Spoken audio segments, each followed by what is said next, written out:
Programu ya the candidate pano pa Nation Publications Limited nditu timakeza ndatsogolero losiyana-siyana makamaka omwe akupikisana nawo pa chisankho chomwe chichitike pa 16 September 2025. Dzina langa ndine Suzio Chitete ndipo mlendo wathu lero ndi Dr. Joyce Banda. Ili ndi dzina lodziwika ndithu akhalapo ndithu la mtsogoleri wa dziko lino nthawi ina yake komanso ndi mtsogoleri wa chipani cha People's PP mwachidule. Tathokoza kwambiri Dr. Joyce Banda kuti munavomera kuti mucheze nafe. Ndikudziwa kuti ndinu munthu odziwika pandale komanso ntchito zosiyana-siyana munakhalapo ndithu president wa dziko lino komabe ena akhoza kufuna kudziwa kuti Dr. Joyce Banda tikukamba za munthu otani kwenikweni.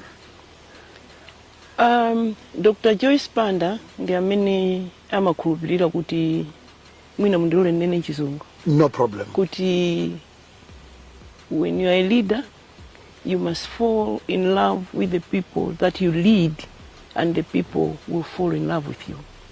Ndiye ineyo nakhulupirira kuyambira kalekale kuti ngati ndikufuna kukhala mtsogoleri osati wa ku State House yekaya koma kaya ndi pa charity kandi pa school kandi pati anthu amene ndikuachita survey aja ifa usogoleri kuti iwe ukutumikira. Yes. Ukwatumikira aja wakonde ndi mtima konse ngati kugwa nchikondi komwe pucha kuti kuja kuti umakonda anthu aja ukamukonda munthu kandi husband wako kandi wife wako so mafuna chilichonse chovuta chimugwere ndipo ngati ali ndi vuto likhale vuto lako iweyo chifukwa ndi ukukonda munthu uja.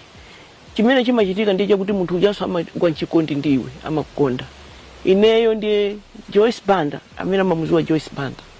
Mwina mwamva anthu akunena kuti bola amayi sikuti amanenera zina yaye zimene zonena zokuti ndikhale mu office amandiona ndisakhale mu office amandiona chifukwa philosophy chifukwa ineyo ndinali wang'ono kwambiri pamene ninachita naona kuti nagwa nchikondi ndi anthu akumalawa maka anthu ajanso ndi anagwa nchikondi ndine pamenepo ndiye ndi maziwa kale wina atandiuza kuti samakukonda singakhulupirire. Ndikudziwa kuti mukati muli mchikondi ndi anthu nene kuti anthu anali mchikondi nanu nthawi ina yake kapena panopa mmakhulupirira kuti anthu adakali mchikondi ndi inuyo Dr. Joyce Banda. Anthu kumalawi sanasiyepo kundikonda anandikonda ndisanalowa president ndipo amakundikonda so pano. Ineyo makolo anga chimene chinakondweresa kwambiri ndi chakuti poyamba makayikira kuti ndakwatiwa ndi mwamuna wakumpoto chifukwa cha ndi kenaka nkuzaona kuti mwamuna wabwino akwalera iwo akundilera inenso samafuna kuti ndizipanga kenaka kalikonse kokhumudwisa mwamuna wanga uja koma ndimapezeka kuti mayi anga akachokera kumuzi akabwera ndipeza kulibe amayi anu ali kuti ali kuchitipa akukatani akuti akukaona azimayi amayi anu ali kuti ali kunsanje akuti akukatani akaona azimayi tamene nali wang'ono kwambiri. I was 35 years old nali zaka 35 36 37 ine chimene chimandichita drive pamene popo chimene even pano ndimafunsa kuti tamija nali wang'ono kwambiri chimene chinkandichosa pakoma kuti ineyo sindingakhale pano muntendere chonchi anzanga akuvutika ndipite ndikaone kupezeka kuti ndili msika wapamponera uja ndikukamba ndi azimayi anzanga uphika tea imene muja kuyambira kalekale chimene chocho ndinagwa nchikondi ndi anthu amalawi kaya mtawuni kaya akumuzi makamaka akumuzi onso amaziwaso. Ndikukumbuka nthawi nake muli president ndipo of course ena zimadabwitsa akuti mkhozo khala mugari moto muna pa convo paji kwa mukamadusa kumudzi kuja mukakumbuka kuti apo ndipo auji ati nthawi inake mathayi olokuima mwina asekidwe samakondwa nazo zimene nkhani ya chikondi okhayo. Chifukwa in that particular case mayi amanyowa inamuona kuti mvula ikubwera koma iye wangoyima pa mvula ine ndiye sinimamvesa ndiye ndati taima ndiye anthu amadana nazo zimenezo chifukwa ukakhala mipando yathu inayi amafunika apite 2 days before akaone kumene kuchako akaone kuti anthu aja ali safe amene angafune kumupha Joyce Banda kumizi kuja ndani inuyotu koma anthu akumizi kujayi ndiye ndinayimika ndiye nditayima uchanso amathawa ndiye ine ndikuti amayi ndikuthamangira inuyo ndiye kuti ndiye mwabweze akubwera mbuyo nditere awanyamula mfuti akundithamangira mbuyo akuisonyeza kumene kuli nzimayi uja ndiye ndine kwathamangisa kufunsa kuti chifukwa chani mukunyowa ineyo concern yanga chifukwa chani akunyowa. Is there anything I can do? Chilipo chimene ndingapange ndiye iwo janangu nditenga kundizunguza kuseri kundionesa nyumba yawo kuti tona mvula ikulowa ngakhale ndikhale katimu ndinyowapi ndiye ndangoyima kuti meita tere ndi momwemo ndiye nauza kuti sinzabwera so pano mpaka takumangira nyumba ndiye tinamangadi ndimayamika Yehova kuti anandipasa upangiri kuti madera ambiri otero ndikanena kuti ambuye mundithandize sikuti ndinazo koma ndimange nyumba apa ndimangire munthu nzanga zimathekadi. Ena manena kuti you demystified the presidency. Munakhanga tu president uja muli mtsogoleri makumbukirabe anthu aja nthawi inake pa msonkhano ena mpaka madaba mathaolo kwauza polisi ajo ndiye yakulaku ndifuna anthu andiyandikire. Ndimayesa muna munthu wakhala mtsogoleri pena ni ma protocols ochitika umayinabe kukhala munthu osiyana chifukwa chani inoyo munasankhabe kukhala yemwe uja Joyce Banda anthu amene amandziwa? I think maybe background yanga ndi belief yanga imene ndikunenayo yoti ndimakhulupirira kuti munthu aliyense ankhale uyo mwampeza kusesa kuseli kwenye amatwanga ali ndi china yachi chanzeru chimene angandiuza. Fo aliyense ife ineyo agogo anga anandiuza kuti munthu aliyense amabadwa ali chonchi. Ndiye ndikuyankhula kwa azimaya zanga kuti munthu samabwera ali zala chonchi ya amabwera ali chonchi. Ndiye agogo anga anandiuza kuti zimene Mulungu ayika umu ndizako iweyo wina sangatenge. For that reason it is not even scientifically proven koma ine nachikhulupirira fana nali mwana. Ndiye kuti ndimati ndikaona munthu aliyense ndimadziwa kuti uyu anabwera ndi zake zimene angandigaire ine zimene zingandithandize moyo wanga. Ndiye nthawi imene ija ndili president I think chimene anthu chimachita excite kwambiri zakuti ndimafikira moti chachikulu kwambiri chimene ndimakonda ine ndikuhaga. Ndiye ndikafika paja ndizikumbatirana ndi azimaya. Ndiye sipano ukafika mpando wina zimalepereka tu amalesa imene ziyamalesa ndiye anthu amakukalipira a security akwacha. Ndiye amati akaona zimayi uja akuthamanga waona mayi Banda manja watambasula amangomwaka. Funso limene amafunsa ndira kuti simukuza umeta chokera ndi mayiyo sitinga apherero atafika poti ifeso tipindula tinamba kuhagana nawo kalekale asanakule. Ndiye basi ndichibadwa basi. Komano tingaphunzirepo zotani ndikudziwa kuti nthawi zina mwina mukuganiza kwanga ndikamaona mmene mmacheza ndi anthu osiyana muli pa nsanja ndinu president for that matter but the urge to get very close to the people imakhalabe kuti mtima uja ulipobe nde mmaziphatikizana bwanji zofuna mwina za security ndi zofuna za iniyo ngati munthu unotsopano mmazulumikiza motani? I think that the will to serve. Yes. The will to serve. I think ine ndimamva kwambiri zoti servant leadership ndi I think itimaitanthauzira mosiyana koma kwa ine ndimatanthauzira monena kuti it's not about what the job brings but what you bring to the job. Iweyo usogoleri uja sikuti it's not about the power that you get koma iweyo zimene ungapange kusintha moyo wanthu uja. Ineyo greatest joy yanga imakhala yotija kuti chifukwa choti ndine sogoleri ndi upangiri wotha kusintha moyo wa anthu aja.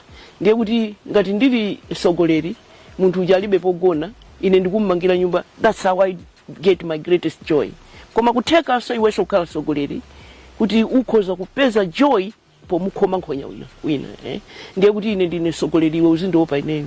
Ndiye anthu aja akaona akakuona kukwende kukakhala patali potero iwe sungafikeko ungodusa anthu aja angokwinyata imene chaso ena imatha kuapasa satisfaction fande kuti ndiye kuti mphamvu ndiye kuti ndi mphamvu zimenezo.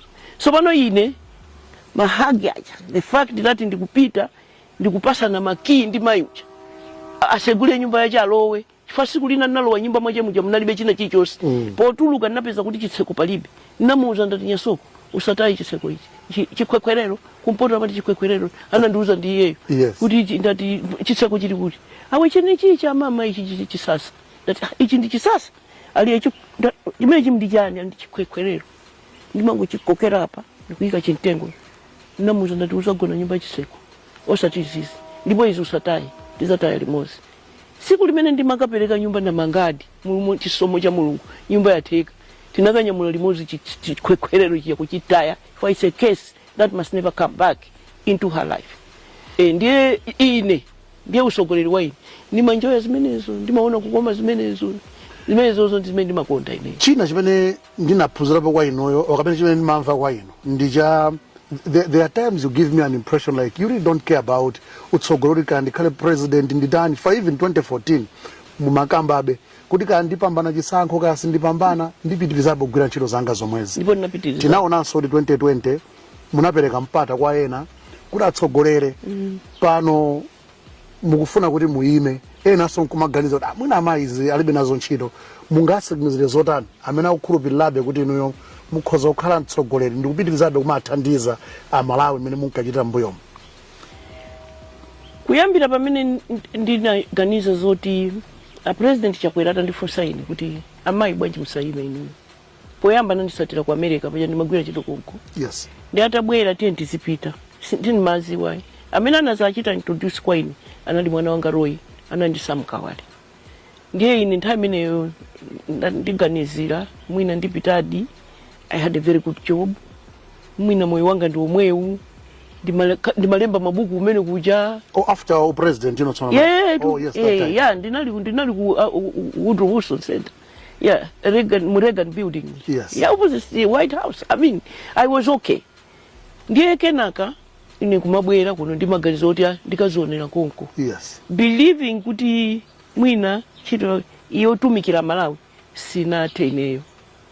How I'm going to do it sinimadziwa kuti ndikaenda kapena zijanduza bwana Chakwera zija kapena ndikapanga zina. Koma chipani chathu kuno mene ndinkachoka. Ineyo nditachoka mu office in May. Mu June I think ndinapita ku US for the Obama Africa Summit. Yes. Remember? Anati ndikayankhule the main speech honoring Andrew Young. Pochoka kumene kuja nali atandiuza anthu kuti sopo kuganiza bwanji fa kuno tikhoza kukupasa ntchito. Ine sopo kuganiza kuti ndasiya kuno chipani chathunthu sinasazike ndiye nati bwanji ndipite kai. So in June, July I was back here. Ndiye nazungulira dziko loseri kwa uzanthu kuti ine ndilole ndipite ndikagwire ntchito. Musiye ni president amene walowa agwire ntchito ine ndipite. Ndiye nditapita mbuyo mundu mchipani koma akuti kasazika pachifani napita maregion osatatu. Ndiye onse achipani amandiuza kuti ndiye mukanena kuti ndizabweraso. Ndiye ife tinadikira. Ndiye mene mwabwera simungasiyeso ya. Ndiye ine zona ndinanenadi ndinapita ndinagwira ntchito. Ndi pamene sopana mabwera president Chakwera ku America ku National Prayer Breakfast ya chaka chimenecho kumati tiye ndizipita. Ine nitabwera kuno aja nnati ndasazika aja kuti ndikabweranso ananena kuti munauza ndani kuti simuzayima ifeyo muyimatu basi. Ndiye tinayambadi campaign. Ndiye mpaka nakapereka my nomination, if you remember 2019 nakapereka nomination papers. Ndiye napita kuja kupereka nomination papers. Ndiye tinayamba campaign mpaka ndiye ndipo mimi sopano president Chakwera mabwera kuti mukumbukira kantina kamba icha ku America. Amayi mukuona bwanji. Momwe mumene akunenera anthu leromu kuti gwirizanani ngati mufuna kuchosa usogolo umene ife siti kukondwa nawo gwirizanani. Ine ndikenaka ndinavomera. Nditavomera panazapezeka kuti Saulo Chilima analiso atatifunsa kalefe kuti tiende nawo. Titavota ku chipani kwathu ine ndimapitita believe in consensus. Kawiri mapanga ndeka decision here. Ndima itana onse no matter what. Jandanena zomwe zichi. Mukuona bwanja kuti tutiende nawo Saulo Chilima. Ndi anthu aja anavomera. Ndiye tinayambadi. Ine mpaka ndinayankhula pa BBC. Anandifunsa bwanja ati basi. Panango 3 weeks. Kaya anakumudwa janiso anthu aja. Athu aja. Ma members athu aja. Ndiye anabwera ali amayi tiye ndikaleso basi. Siku loyambirira tinali 65 committee yathu ya NEC. Yes. Amene anavota kuti tikhoza kuyenda ndi MCP kapena ndi 6. Majority inali UTM. Ndipo mende ndikayankhula pa BBC bani. Yes. Ku 2 weeks it was the other way around. Anthu ajali tiwere ku MCP. Tiende tiwere ku MCP. Pamenepo a president Chakwera in you didn't have any preference between MCP and you. Ineyo chongoziwa nchongo majority chimene tanene tipanga chimenecho. Yes. And I was in Domas that time. I shall not forget, and I've told this nation before, now that's one. Pamena president Chakwera anandisatira ku Domas. Kuzanduza kuti muganiza bwanji. Ndikuzuwa kuti mwapereka ma papers. Kuma you can change. I was with my husband. We discussed and we felt kuti he was being sincere. And in the post, amapanga sense. Ndiye ine natocha bwino ndiye mamawa ndipo mene ndimachita now take the move kwa international aneke aja kuti ineyo ndaganiza kuti saini tiyeni tingothandiza president Chakwera. Pamenepo tikumva kali kuti chimwene wanga Kumbo Kachale has also signed up.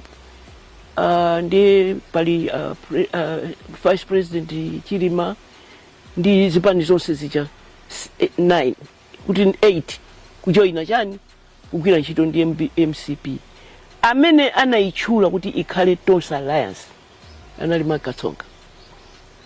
Makatsonga ali ndiye ingokhala Tonse Alliance ife ngati zocheza ndiye tinapita kumene ndiye tinayamba ntchito ponena momo pa Mulungu amene nthawi zina amakhala ndikuti koma amayi muganza bwanji anali SKC muganza bwanji it's okay nanga ndi munthu ndi mbusa tonse amene tikagwira ntchito limodzi kuombola dzikoli koma mwa ife tonse amene anathamanga kuchita kampeni sanali Nyamata nanga anali SKC. Koma ama ine ndimamva kuti pena pake zimafika kuti mwina SKC amene ndimamvera amatha kubwerera mbuyo akuti mpaka tsiku limene amakasaina mgwirizano uja ku institute pang'ono-ng'ono kuti abwerere mbuyo komano you were a connecting factor kuti kumakhalabe kukhala kuti iyayi tiye ndiyowere njira imeneyi.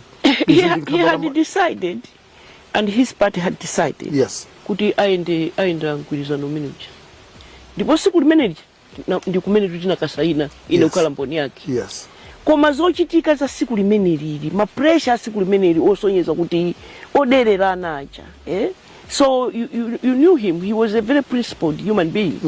Ndiye sipondo sama mvesesa kuti so if indeed we are going to work together, why are we undermining ourselves each other today siku loyamba. Ndiye indizona kuti by 10 o'clock 11 o'clock kuti kupita kuja ambiri amaziwa kuti he was in my house. yes just to try to get assurance for me as a mother figure. yes Because he was the age of my son and they were very good friends. Yes. And you know that's why for me they both died very close to each other and they were very close. Mpakiti kuchipatala kuti wanga ayo apite anatenga ndi Saulos kukamperekeza mbale wache kuchipatala oxygen itavuta kumene kucha it was Saulos. In fact I met Dr. Majope the other day amandiuza kuti inetu Jeff died on my laps because Saulos had called me to say look after our brother. Kumene kukuja ni kumene kuja makakhala. So Saulos was seeking that assurance. So he was seeking he knows. Imwina zikhala zoona amayi muganza bwanji ndiye ine ndikuti tonse tinapita motero umo kuti yeah but no, we shall be fine. Tathokoza kwambiri amayi kungowakumbutsa amene akuitsatira programu hii ndi The Candidate pano pa Nation Publications Limited ndipo tikucheza ndi Dr. Joyce Banda ndani ku programu yathu kachiwerenso iyi ndi The Candidate ndipo tikucheza ndi Dr. Joyce Banda. Ndiye mbiri yanu pandale sikuti yayamba lero timamva kuti ulendo wanu unayambira ku UDF mmafotokoza motere nthawi nake DPP kuti mpaka mfike mwana umakhano ndi PP mutangoti fotokoza ulendo wanu kundale komanso zimene mwaphunzirapo mundalemo. Ineyo chimene chimandichita sudden kwambiri lesson number 1 mundale ndicho unena kuti ena anauza Kamuzu kuti ndale politics ndi ndale pamenepo ndi pamene tinavuta zikolo. Kodi anachita uzudwa Kamuzu? Tudanga iye mafunsa kuti what is politics in Chichewa nanga siba jama ankati Chichewa samaziwa ndale ndiye one nawo andalewa amene anali kumalawi kuno ananena kuti ndi ndale. Ndale ndi chani? Kugwesana. Ndale ndi pamene trip somebody kuti agwe. So if a whole nation believes kuti ndale ndi kugwesana ndiye kuti you can spend too much time kugwesana ndale. Koma politics is more than that. Mene ndimaonera ineyo politics unfortunately first kana kala kuti politics ndi kungogwesana ineyo I would take another route. Ineyo I would not simagwesana ndi munthu ine sindimamenyana ndi munthu ndipo sindimakumbukira ndikumenyana ndi munthu. Koma politics yomanga yachitukuko imene yatikanachita inculcate into our children kuti ndale ndi chitukuko ndi kumanga ziko ndi kukhalira limodzi is coexistence, is love for one another, is about building your nation.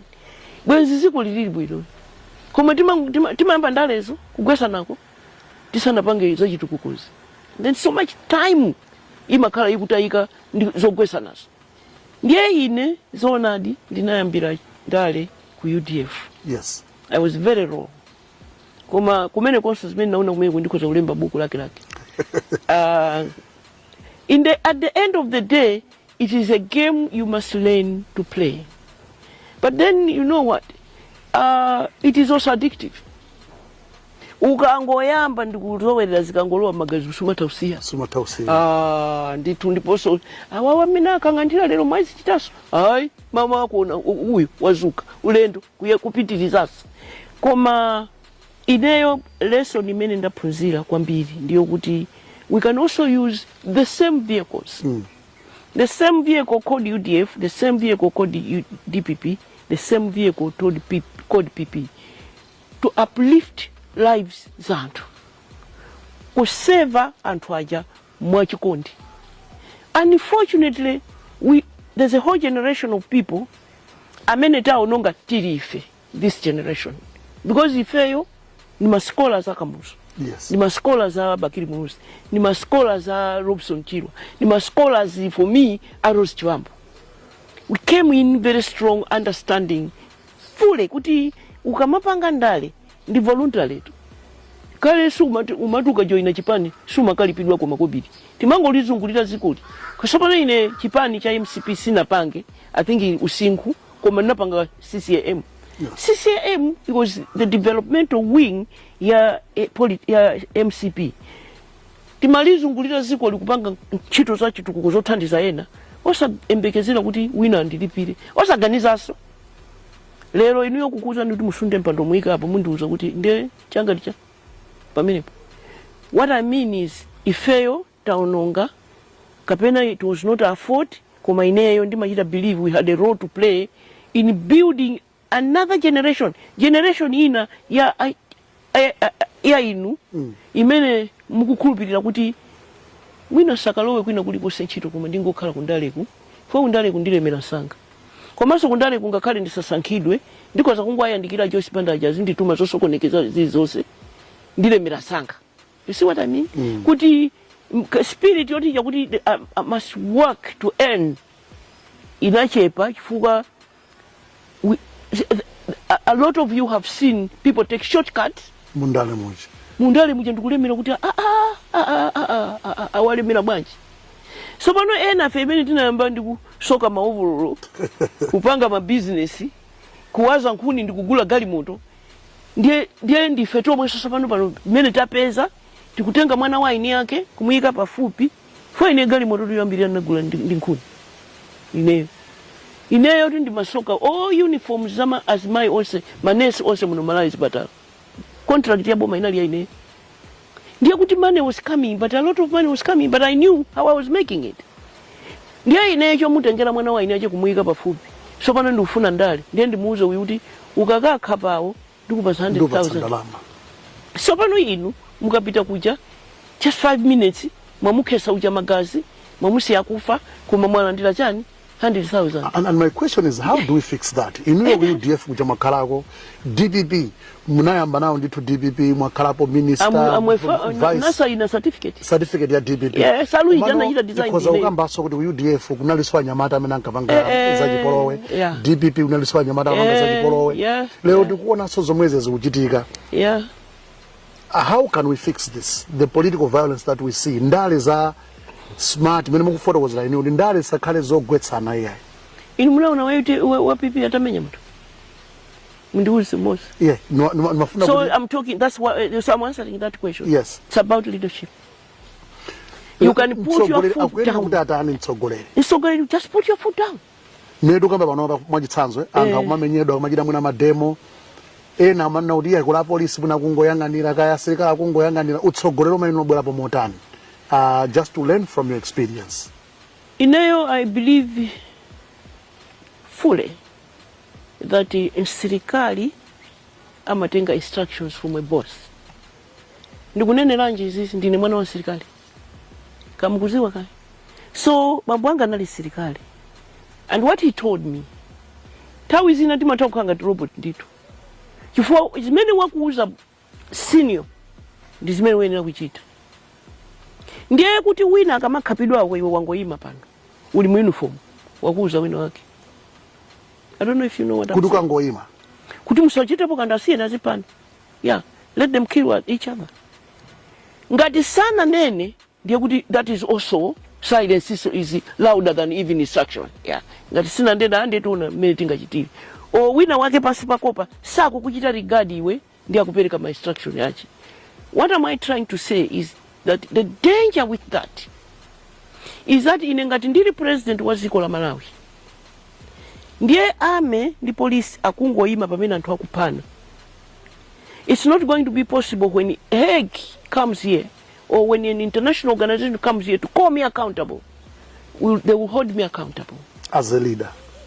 As a commander-in-chief. As commander-in-chief, yes. As commander-in-chief. Sindakuza nikuti serikali amatenga lamulo kwa boss wache. Yes. Sopano boss wa army commander ndani.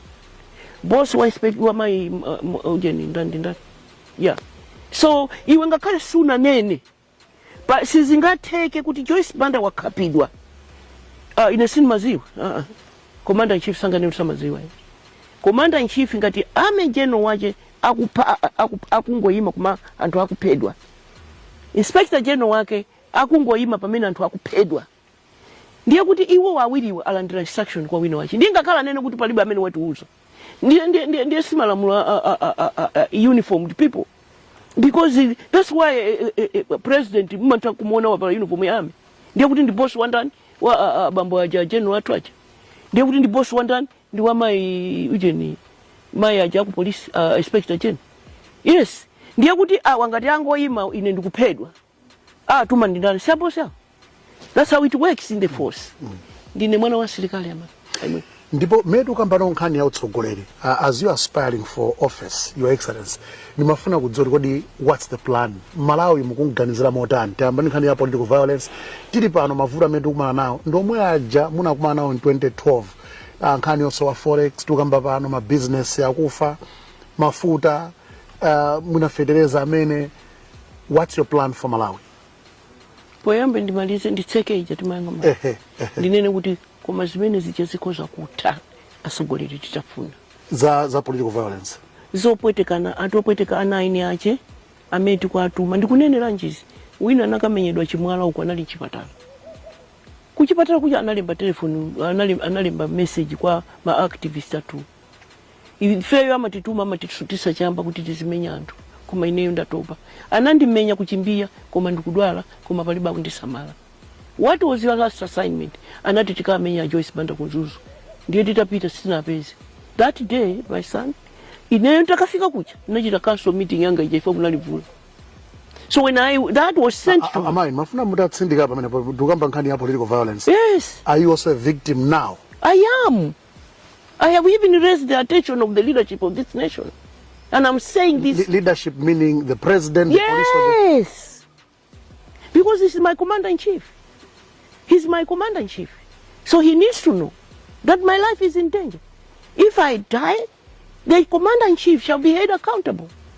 I'm not joking. That your life is in danger, maganzamena uchokera bad. Is it just intelligence that you got? No. No, wani ndi amena analembayo. Chimene chondi nacho nasunga. Koma meeting yanga imene nakapanga kuzuzu lately now. Ndiye anthu anasatira ku meeting kuja pakati anajambulidwa zitunzi.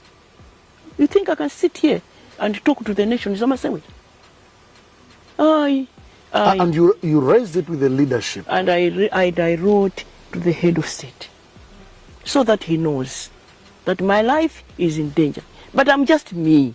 And all in Malawi, ndi amantha akuopa apart from kuzunzika za chuma ndi zina zonse. Panopo sali pa chiopsezo chokapana. So ine ndili ndi chipani choti ife sitikapana. Iwo ngati akufuna kubwera ati khapa ife koma ine ndawo zathu sitikapana. Ife sitikapana na. Ndipo pakamwa pangapa simundipa ndikutuka na I know, Your Excellency, we have got a lot of issues to talk about, but it's still interesting. Kuti why you? Why would somebody really want to harm you? I know kuti bale wanu ndachakwera where you're coming from. Ndwabu nobwino. Komano zikhoza kuchitika kuti amena kuchita upanduwo akungozichitira pa iwo okhawo kapena what was the response from achakwera ngati munayankhula nawo pakhani ngati mene? No, in fact ndinazolemba. Ananena kuti ndikudabwa kuti ndimukhulupirira kuti ine ndikoza kupanga ni chibongo. Ndiye ndikuti hi, your commander-in-chief. Basi ine ndimangukapo mwepo. Siningane pena paliponse. Siningathe kuziwa kuti a president Chakwera ngafune kundichita ine harm. Chifukwa ndinagwira nawo ntchito bwino, sindimanyoza, ndibe nawo chifukwa. I respect him as a brother. And he's a head of state. and I must respect him as such.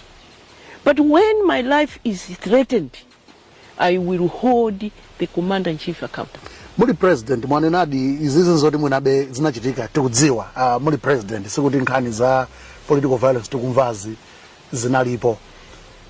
What were you doing? Chimene chimachitika ndi chani kuti pasakhale china chilichonse mwina kumva za mtopola uchabuna nyamata apipi amenya munthu uko.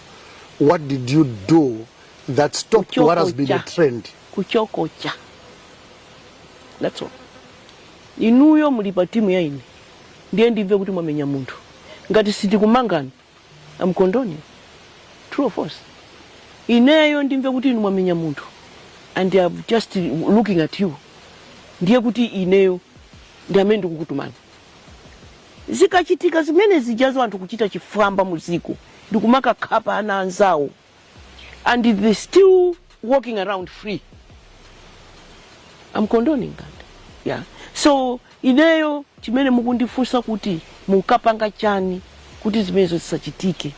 Munthu uja kandi serikali yatha, kandi nduna yatha, kandi wakwame yatha. Anthu aine kuchosedwa. Yes, people must be held accountable. Kuti mawerenga Bible, Adamu atadya chipasa chicha. Mulungu tu amakhululuka zonse. Anabwera pamene pajaka namukhululukira zonse akanangoti ndiwe mwana wanga pepa zibe kanthu ine ndi Mulungu ndikukhululukira ndiwe mwana wanga mmodzi. Anati uzatani koma? Uzafa ndithu. People must be held accountable for what they do. Kungu wakumbutsa omvera kuti program yake ndi ya The Candidate ndipo tikucheza ndi Dr. Joyce Banda. Tibweranso posachedwa hapa. Tikucheza ndi Dr. Joyce Banda. Nkhani ya chuma tili pano ndipo pomwe paja mene zinalili mwina 2012. Nkhani ya mafuta zimati mwina make khanga zikuyendapo pang'ono choncho tibwereranso kumwe kuchi. Nkhani ya forex ndi aliyesa kudandaula. Should Malawians trust you with their vote? How are you going to fix these issues? But I fixed them already. That was in 2012. Mwina, Mwina. And in 2012, Panopa, how are you going to fix these things? Mwina, Panopo, let's say you get into power in September. Chimene muta chite ndijotani uda Malawi. They should still, go back to that time when forex sinalinkani, mafuta samachite kudandaula, cost of living kale malo mwake. I think the beauty of experience will prevail this time. Chifukwa munthu ngati uli di experience, and I don't know any other president amene anadusa apapa ndineyo. What did I do very quickly to turn things around? What I feel would be important for any leader coming into office now is to begin now thinking about what to do. Because we're dealing with a nation that is desperate and in dire need of proven leadership. Ndiye kuti ulowa ngati lero, the first thing you must do is to assemble a good team. Joyce Banda ku Malawi anati the most important attribute of a good leader is the ability to assemble a good team and to know that that team can know better than you. Am I making sense? Joyce imene ndi koti yokuti ngakhale ku Chatham House nakafika. Yes. Munthu ndiye kuti ideyo ndimakhulupirira kuti I believe in consensus, ndimakhulupirira zomangopanga weka. Ndimakhulupirira zoita mukuti bwanji. Ndiye kuti ngakhale 2012 zitati chonchicha. Ndinaita, if you remember, we had a national dialogue on the economy kunyanja. Yes. For 4 days. Mafumu, civil society, manduna, chani. Where we came out the economic recovery plan. That economic recovery plan iniyo kukuuzani kuti mukayambire kuyangana National Planning Commission, mukayangane maboma onse, maplan onse, mukayipeza kuti akakatundika chakana choka mujeni, kana choka the economic recovery plan. A document imene yalembedwa ndi anthu onse is owned by all. Ndiye kuti apapa, because I've gone through it before, chimene chimachitisa kuti zimenezo ziteke is the team. Iweyo uzivomera sungaziwe zonse. Ndiye kuti you must immediately put a team together In I am thinking the greatest challenge that is going to be there when we go in 20 September is food security. Before anything else, is food security. Ndiye ine ndikamaenda mizimu ngati mukumvesera mamiti nga ndikumanena kuti priority ya ife tisana chita implement the full manifesto is kudyesa mutu kudyesa kama kulimbisa thupi, meaning education, food security and health. Koma apapa chachikulu choti tizachite chifukwa chakuti September, October, November, December, January, February, March, those are the 7 months that are going to be critical in the next government. Why? Because mvula imene sio yavuta chaka chino chimene so anthu ambiri sana kolole ndiko ndiye kuti anthu achaza kala opanda chakudya kuyambira tikamalo September sipano kale chili 75 chimanga yeah sizachitikepo zimenezo ndiye kuti tikupita ku lean period yoposa ma lean period wose yopanda chakudya. Anybody who gets into office now is one, assemble a good team, and two, plan now what people are going to eat from September to April when they have the next harvest. In your case, what's the plan to fix the food situation in Malawi? It's to fix the food situation in Malawi is to acquire food from elsewhere, but more importantly is to grow a 3-month winter crop, and it can be done, and we've done it before. Remember one time tinafu asukuma kuzala chimanga malo amene sakulima mizimbe kuzala chimanga 90 days, because 90 days it matures, you have food. Kuti anthu ena achaza tole koma kupanga zina zachezo kuti low hanging fruits so kuti anthu azakale kuti ali ndi chakudya. Because the last thing you want to do is to get into government at a time, because this year, I hope you know the statistics, kuti 6.2 million people are food insecure already. Yes. Yeah, so if we get there, I'm assuming it will be 8 million. So for you want to become a president and you want to have a way of making sure as you're recovering the economy, there's food. But the economy is going to be critical. While you are doing this, you must also be thinking about how do you recover the economy. Neso pano pamene bonde zindivuta kuti kupasa njeke yanga panopo. Komano khani ya forex sondolo mukuiganizira so nayo so ngati njira imodzi. Yes. Forex, you know the reason why we find ourselves here, the reason why IMF left is at the back of people, and the simplest way I can put it, ndiye kuti ziko ili limachita use $3 billion pachaka, koma timapanga assemble only $1 billion. It's not that palibe njira zobweresera more than that. And for me, what I'm fixing in my mind is to find the more than that. Kuti ndingapange bwanji kuonjezera pa 1 billion. Jeke uja tabiri. So pano kuipa kwake ndikwa kuti zimatiso zikabwera is 1 billion chakuti imeti mapeza imene imachokera zogulisa zathu kunja, zopasidwa ndi azathu, zotolera misonkho, timalowesa muti menemu. Ndi zimene zimapanga 1 billion chakuti. But you can easily increase this by increasing forex yobwera ija. Ndiye forex ija ikabwera mukachita increase this austerity measures immediately. Mukumbukira kuti mpaka na ine natenga Mercedes Benz nduna tuzinkakani magali moto awiri. Yes. Tinachosa magali moto. Tinagulisa. Inayoso salary yanga naidula by 30%. Demonstrate to Malawians kuti we are in this together.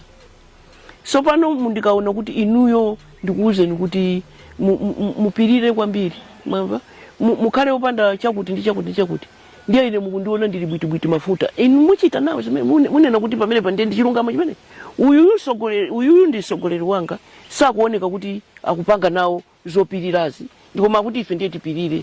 So a general program countrywide that helps everybody realize kuti tichita implement austerity measures zikhala zowawa. Mukumbukira nthawi ija ndikanena kuti muziona ngati kuti Ujeni Jackson mwana watentha tupi ya kubaya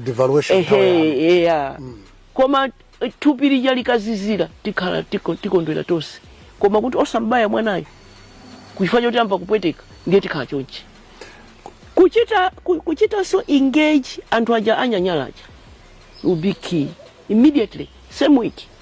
Kuchita engage anthu aja azungu maiko lithandiza ine ndikakuyankhani zimenezo ndiye mmandilemba kuti azungu akuti koma ine pamene podoja chose pano mafani mvetsetse ena maona kuti pokhulupirira azungu kapena ubale wanu ndi anthu akunja unali bwino kwambiri ena mpaka nambo kuganiza kuti amwina mukungotengano zimene aunena iwo aja ngati ina IMF ndi gulu lotero. So pano listen, anthu anakhala moyo wabwino kapena sanakhala moyo wabwino pa 2 years.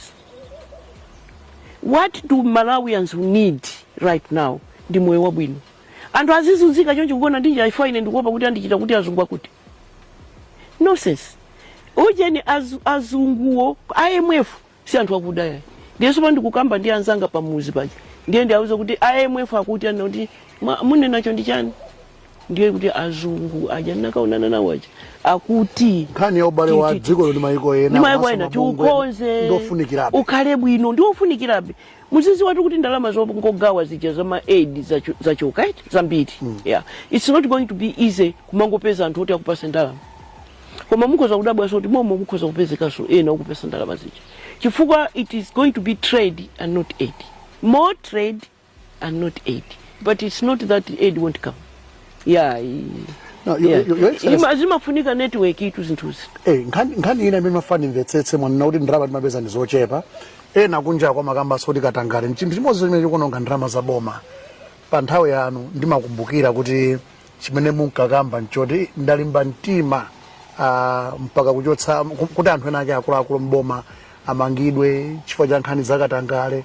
Pa utsogolero wanu pothera ndi katangale chimene munaphunzirapo ndipo chimene mungalimbikisenso mudakhala mtsogolo wa dziko chingakhale chotani. Chimene ndinaphunzira ndi chakuti nthawi zina amene samamenyana ndi katangale sikuti sakufuna kuopa. Chifukwa it's not easy. Anthu aja ukufuna uzilimbana nawo aja uzamanga aja amakhala anthu amphamvu kwambiri amakuuza so ndikupaka iweyo ndikuchulaso kuti nakupasa iweyo.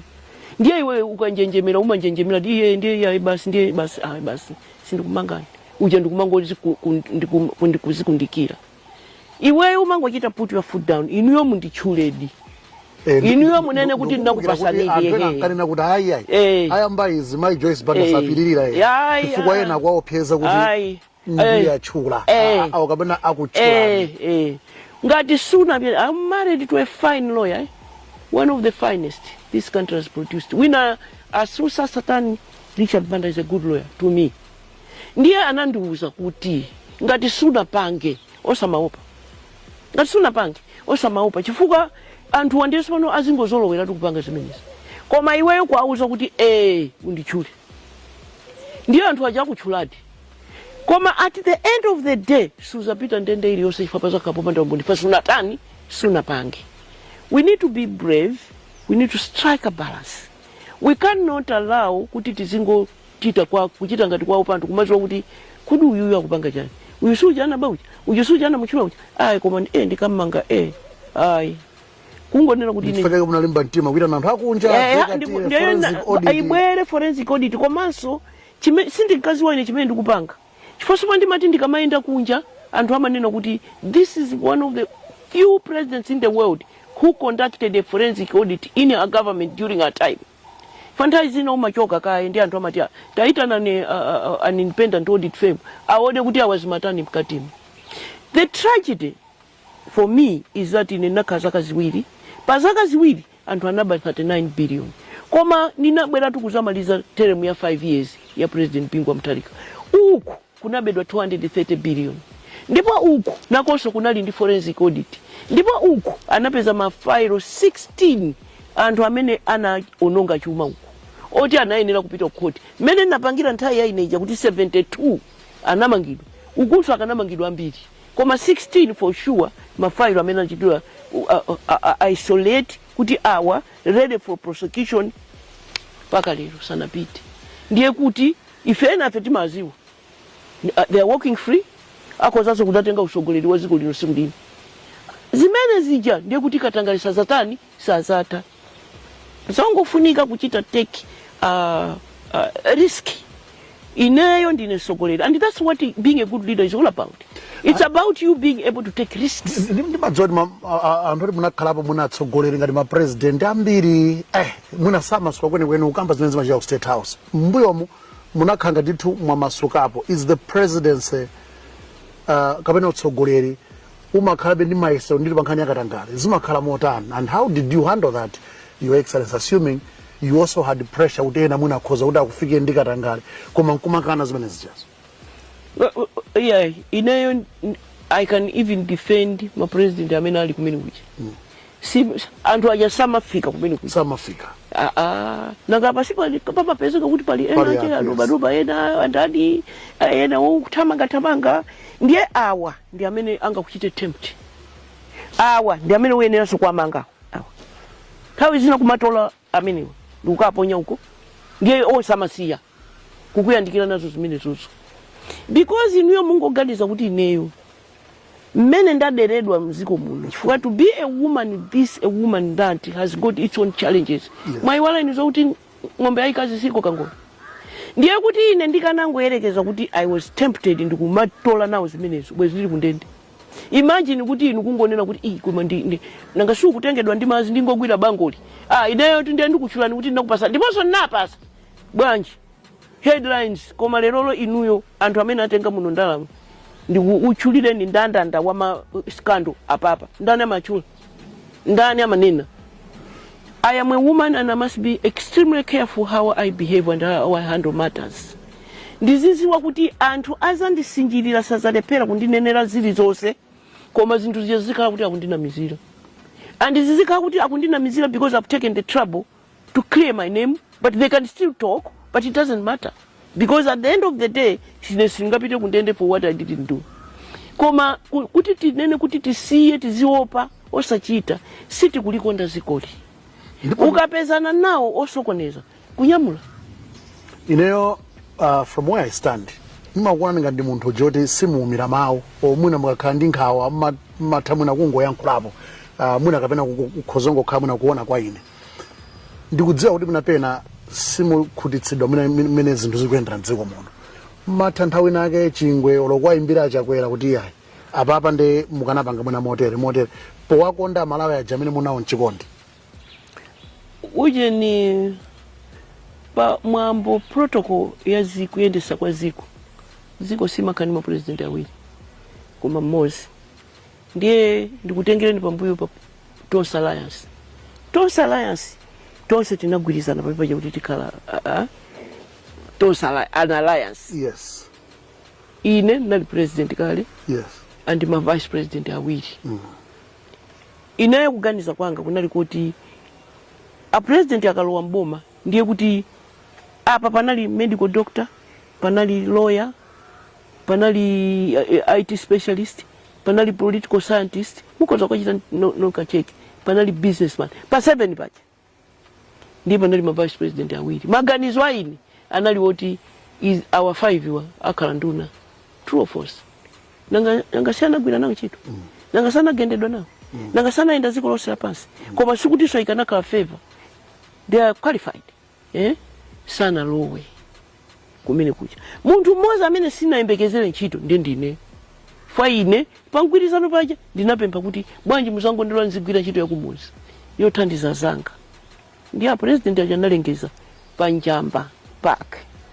Apart from that tizapempha kuti azakhale goodwill ambassador wathu azizapita kukatichitira seek support from outside mabwera. So ine sinalowe ndi chiyembekezo yoti ndikapeza ntchito yayi. Koma ineyo ndi madandaulo kuti ena sana peze ntchito because they fought but also they were qualified. Koma kuti nzako ndi president ndiye iwe uzingoti ukakhala bwanji mupanga zakutia iwe ndiye protocol yayi unless you are requested. Mungangati pamene panagwa Cyclone Fred ndiye a president aja anaitana ine ndi president Muluzi bwanji tonani zagwazi mundithandiza bwanji mwina ndingokupemphani kuti inu mukhale goodwill ambassador. And I must tell you kuti ine nyumba namba kumanga 2005 sinasiyepo kutero kupano ndikumanga somuzi wina right now as I'm talking to you. Ndiye mena amandifunsa choncho amandifunsa zoti tithandize in general reconstruction, recovery, relief, whatever you can do. Ineyo nayo kuti yomanga ndiye easier for me, for that's what I do. I've got a whole department in Joyce Banda Foundation doing nothing but building. Panopo kumanga nyumba kwa moto kucha kunaenda mazi kucha tumanga kumeneko tinamanga so kulutende tinamanga kulimbuli tinamanga kwa tiena zombe kupalombe namanga kukhatabe. So says this ndi pa cycle ni. Koma kuyambira kalero mu transformation ni chito yanga. Yeah, so a president aja kutiuza kuti ndiye nditandita ntchito tikoza kutandisa. Koma kuti uzingoti ukakhala phone kumeneko mukuona bwanji mukuliyendesa ziko lya apa nauza apa chifukwa it's about me. Yeah, komabe ni mafusa mene kuna ngasi atsogoleri ngati noyo munda experience mukhozo khaso ndi upangiri mwinaso ni mafandi dzoti kodi ubale wanu iniyo mwina ni ma president opuma anzano ngati Abakiri Muluzi Peter Mutharika matha kuyankhulana kuti mwina kungogawana zero mwina chabwino kungopasana mwina mono umene zimatheka ndithu kuyankhula Peter Mutharika. Yes. And someone because I would he would talk to me or mwina ine kuganiza kwanga kuti komabe ndi mwina make sanga yankhulane. No, President Professor Arthur Peter Mutharika is a classmate of Richard Banda. That's how far back they go. Not only were they classmates, but I am told that Richard Banda, Peter Mutharika and Smith Malinga were close friends. And then, as if that's not enough, they are both lawyers. So communicating and kuyankula is not a problem. Koma ine iwo are not, and in fact we just spoke. Koma ndi madwala ndine ndiye ndimapita kuchipatala ndiye nanena kuti one of these days let's have a cup of tea. Yeah. No, it's interesting. Chifukwa chonena kuti ndikungoganiza kuti zimene mwadutsamo inoyo muna olo pa 2014 paji tikudziwa mbonu nalipo kuti munafika mpaka paja ponena kuti amekeni akatanena kuti chisankho chisichinaende bwino. There are irregularities.